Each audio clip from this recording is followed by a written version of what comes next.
브라질 오지에서 의료 선교 활동을 하던 멜란도 선교사 부부가 있었습니다.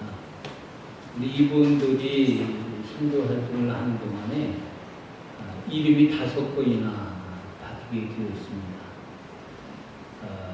인디언 마을에서 이렇게 의료 봉사를 하는데 이 부부가 처음에 인디언 마을에 도착을 했을 때 인디언 사람들은 그를 바라보면서 백인이 왔다. 그래서 백인이라고 이렇게 불렀습니다. 또 백인이라고 하는 말 속에는 과거에 자신들을 괴롭힌 백인들에 대한 증오가 담겨져 있었습니다. 인디언들은 백인들을 좋아하지 않았습니다. 그런데 저 사람들이 우리에게 와서 선교를 한다고 그러면서 증오의 눈길을 보내고 있었습니다. 그럼에도 불구하고 이 선교사 부부는 그 비난을 감수하면서 병들어 죽어가는 인디언들을 돌보아주고 질병을 치료해주고 그렇게 어려움을 무릅쓰고 의료선교 활동을 계속해 나갔습니다. 그랬더니 그 백인이라고 하는 이름이 바뀌게 되었는데 두 번째 이름은 존경하는 백인 그렇게 이름이 바뀌어졌습니다.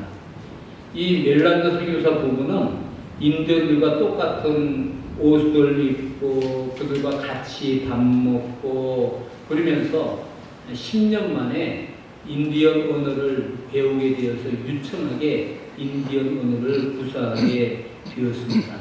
그랬더니 다시 인디언들이 그에게 새로운 이름을 붙여주었습니다. 저 사람들은 백인 인디언이다. 그래서 세 번째 이름은 백인 인디언이 되었습니다. 한 번은 이 선교사 부부가 무릎을 꿇고 앉아서 부상당한 인디언 소녀의 발을 씻겨주는 모습을 바라보았습니다. 그리고는 인디언 추장이 그 광경을 목격하고 그에게 이 분들은 하늘이 보내주신 천사입니다. 그래서 이제 네 번째 이름이 하늘이 보내준 천사라고 그렇게 지어지게 되었습니다.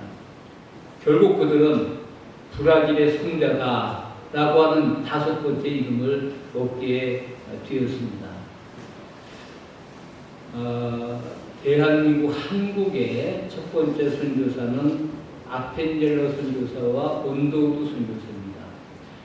1902년 6월 11일에 아펜젤러 선교사가 배를 타고 가고 있었는데 군산급에 도착을 했는데 갑자기 배에서 이화여고 학당에 다니는 여학생 2명이 떨어지는 그런 사고가 일어나게 되었습니다. 아펜젤러 선교사가 지체 없이 바다에 뛰어들어서 2 여학생을 구하고는 자신은 44살의 나이로 순교를 당하게 되었습니다. 선교사가 젊은 나이에 타국에서 선교 활동을 하다가 여학생 2명의 목숨을 구하고 죽었다. 얼마나 안타까운 일입니까? 그런데 그의 죽음은 헛된 것이 아니었습니다. 그가 그 한국에 가서 선교 활동을 하면서 배제학교를 세웠고 정동 제일교회를 개척을 했고 해서 그 학교와 교회에서 수많은 인재들이 배출이 되었습니다. 그리고는 아펜젤러에게는 3 자녀가 있었는데 그 자녀가 모두 한국에서 선교사로 헌신을 하게 되었습니다. 여러분 요즘에는 우리들이 선교사를 위해서 기도를 많이 하고 있지만 변질된 선교사들도 간혹 있습니다. 선교사의 사명을 망각하고 다른 일들을 하는 그런 분들이 참 많이 있습니다. 그러나 대부분의 선교사들은 정말 목숨을 아끼지 않냐고 헌신하면서 오지에 들어가서 또는 의료 활동을 하면서 가장 어려운 고초를 당하면서 하나님의 복음을 전하는 사람들이 지금도 많이 있다라고 하는 겁니다. 여러분 선교사의 사명이 무엇입니까? 땅에 떨어져서 썩는 미랄이 되는 것이 선교사의 사명입니다. 오지에 가서 잘 먹고 잘 살기 위해서 그것이 아닙니다. 그곳에 들어가서 썩어진 그것이 바로 선교사의 사명이 되는 것입니다. 그렇기 때문에 선교사는 하나님의 말씀에 절대적으로 순종해야 됩니다. 제가 학교 다닐 때 교수 한 분이 그런 말을 했습니다. 선교사가 오지에 선교 활동을 하러 간다. 그런데 그 전에 나타나지 않던 하나님의 능력이 선교지에 가면 그 능력이 나타나는 것을 나는 많이 보았다. 그랬습니다. 자기 힘으로 선교사의 일을 감당하는 것이 아닙니다. 오직 하나님의 주시는 힘과 능력과 지혜로 그 모든 일들을 감당하는 것입니다. 그렇기 때문에 선교사는 하나님의 말씀에 절대적으로 순종해야만 됩니다. 그래야 자신의 그 사명을 잘 감당할 수가 있는 겁니다. 다른 말로 말하면 철저하게 자신을 비워야 한다라고 하는 겁니다. 선교사의 사명이 그렇다면 오늘 우리의 사명도 마찬가지입니다. 나를 비우지 않고는 참된 그리스도인이 될 수가 없습니다. 하나님의 말씀에 절대적으로 순종하지 아니하면 하나님의 주신 우리에게 주신 사명을 감당할 수가 없습니다. 그렇기 때문에 목회자나 장로님이나 권사님이나 집사님이나 모든 분들이 오로지 하나님의 말씀에 철저히 순종하는 그리고 자신을 비우는 그런 삶을 감당해야 하나님이 주신 사명을 잘 이행할 수 있다라고 하는 겁니다. 그런데 오늘 본문에 나타난 요나는 선교사의 사명을 감당하지를 못했습니다. 그리고 선교사의 사명을 망각하고 말았습니다. 여러분 오늘 우리가 성경에서 보면은 요나만큼 하나님께 반역한 사람도 없습니다. 요나만큼 하나님의 말씀에 불순종한 선지자도 없습니다. 그래서 하나님의 말씀에 불순종한 대표적인 선지자사가 누구냐라고 하면은 바로 요나를 우리가 들 수가 있는 겁니다. 하나님께서 요나에게 무엇이라고 말씀하셨습니까? 너는 니느웨로 가서 외쳐라. 그렇게 명령을 하셨습니다. 그런데 요나는 그 명령을 거역했습니다. 그리고는 반대 방향인 다시스로 가는 배를 타고 말았습니다.